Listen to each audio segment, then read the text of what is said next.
আবারও চলে এসেছি একটা ছোট্ট নতুন ব্লগ নিয়ে। এই যে আমার ছেলের র্যাকেট পরশুদিন কেনা হয়েছে, খেলতে খেলতে ছিঁড়ে গেছে। আমাকে বললো লাগিয়ে দিতে, সকাল থেকে চেষ্টা করছি, তো অনেকটাই হয়ে গেছে। তো এখন লাস্ট ফিনিশিংয়ে এই যে এখানে দুধ ছিল না, একটা জুস নিয়ে আসলাম। অনেক চেষ্টা করে করে আমার বর পারলো না, আমি অবশ্যই পেয়েছি, অবশেষে পেয়েছি। এই যে আমার জুস ফুটে রক্ত বেরোচ্ছে আঙুল দিয়ে। বন্ধুরা তোমরা সবাই আমাকে ফলো করছো তো? আমি ভিডিও বানাতে অতটা পারি না, চেষ্টা করছি বানানোর, তোমরা যদি আমাকে সাপোর্ট করো।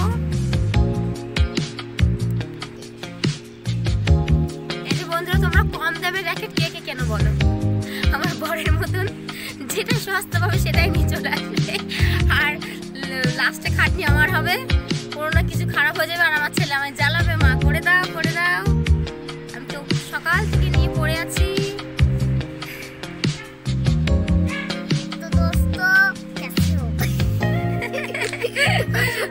ওকে ইয়ার কি মারে। হ্যাঁ,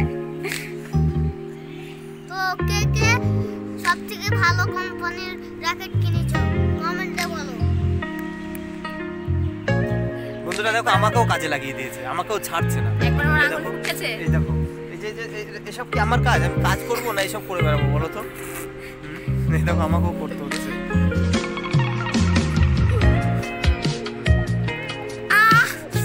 এই মা দেখো তো দাঁত ভেঙে গেছে না দাদা? ঠিক হয়েছে ঠিক হয়েছে। আমার তুমি কখন থেকে বলছি আমার র্যাকেট দাঁত কমা। ভেঙে গেছে বাবা? দাদা সিরিয়াসলি বলছিস?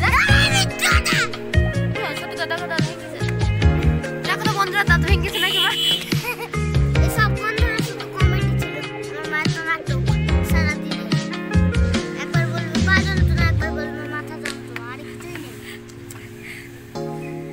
আর একটা র্যাকেট ছাড়ানো যে দাঁত ভেঙে দিয়েছে মাথায়। দাঁত ওর র্যাকেট আমি সারাবো না, উল্টো পাল্টা বলছিস আমার নামে। অন্যজন ছাড়িয়ে দেবে দোকান থেকে। তুই নে তোর র্যাকেট, তুই নে সারা বাবা, আমি কিচ্ছু করবো না।